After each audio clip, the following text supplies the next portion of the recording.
پاکستان کی strategic compulsion ہے کہ افغانستان کے ساتھ جو تعلقات ہیں وہ پازیٹیو رہیں. ایک بارڈر تو پاکستان کو سیکیور کرنا پڑتا ہے، اس کی اسٹریٹجک مجبوری ہے. پچھلے 1-1.5 سال سے پاکستان نے ایک ایسی پالیسی اختیار کی جس میں کہ صرف دباؤ ہی انہوں نے ڈالا تھے کہ ایئر سٹرائکس کی گئیں ٹی ٹی پی کے بیسس پہ.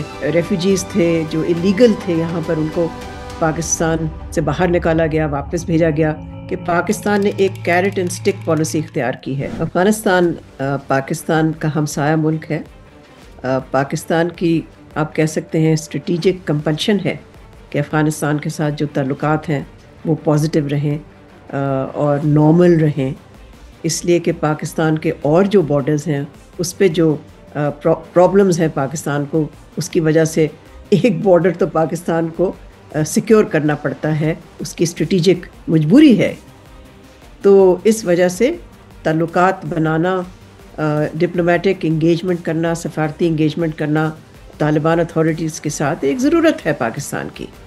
اب پاکستان نے کوشش کی ہے کہ جب سے 3.5 سال سے زیادہ ہو چکا ہے کہ طالبان واپس آئے اقتدار میں، تب سے ظاہر ہے سفارتی ایک پروسیس چلتا رہا. لیکن پچھلے 1-1.5 سال سے پاکستان نے ایک ایسی پالیسی اختیار کی جس میں کہ صرف دباؤ ہی انہوں نے ڈالا افغانستان پہ. اور اس دباؤ کے مختلف مینیفیسٹیشن تھی، مختلف شکل تھی. ایک تو دباؤ اس حوالے سے کہ ایئر سٹرائکس کی گئیں ٹی ٹی پی کے بیسس پہ.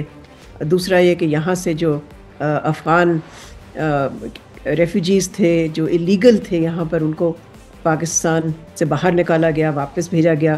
اور پھر پاکستان نے ٹرانزٹ ٹریڈ پہ بھی نئی ریسٹرکشنز لگائیں. یہ سب دباؤ ڈالنے کے طریقے اختیار کیے پاکستان. لیکن اس سے پاکستان کو وہ نتیجہ حاصل نہیں ہوا جو پاکستان چاہتا تھا.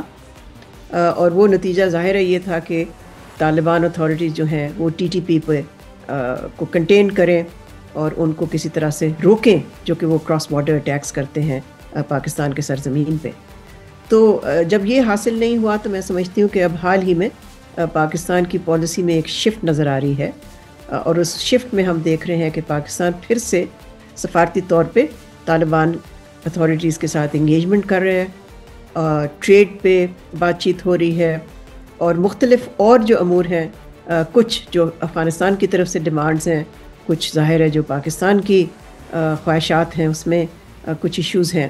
تو یہ ڈپلومیٹک انگیجمنٹ سے تو یہ سمجھ آ رہی ہے کہ پاکستان نے ایک کیرٹ اینڈ سٹک پالیسی اختیار کی ہے. ایک طرف سے دباؤ بھی جاری رکھنے کا عزم ہے اور دوسری طرف سے انگیجمنٹ کا بھی.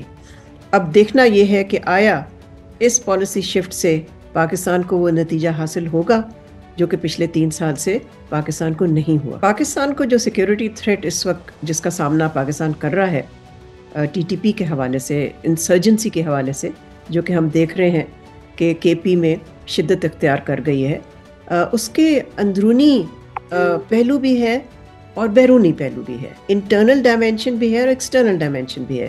ایکسٹرنل ظاہر ہے کہ ٹی ٹی پی کے بیسز ہیں افغانستان میں، جہاں سے وہ کراس بارڈر اٹیکس کرتے ہیں، افغانستان کی سرزمین استعمال کرتے ہیں.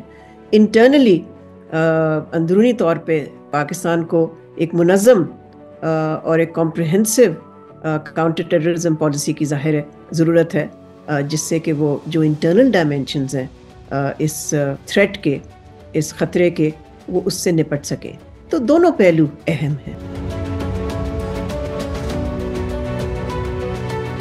میں تو سمجھتی ہوں کہ پاکستان کو کوئی اس طرح کی مداخلت نہیں کرنی چاہیے افغانستان میں جس سے کہ ہمارے تعلقات اور بگڑ جائیں افغانستان کے ساتھ. اس وقت جو طالبان کی عبوری حکومت ہے وہ ٹوٹل کنٹرول میں ہے افغانستان. ان کو کوئی چیلنج نہیں، کوئی بھی چیلنج نہیں ہے ان کا.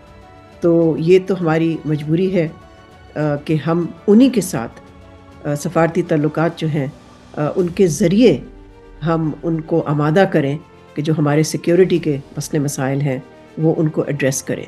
اس کے علاوہ اور کوئی طریقہ نہیں.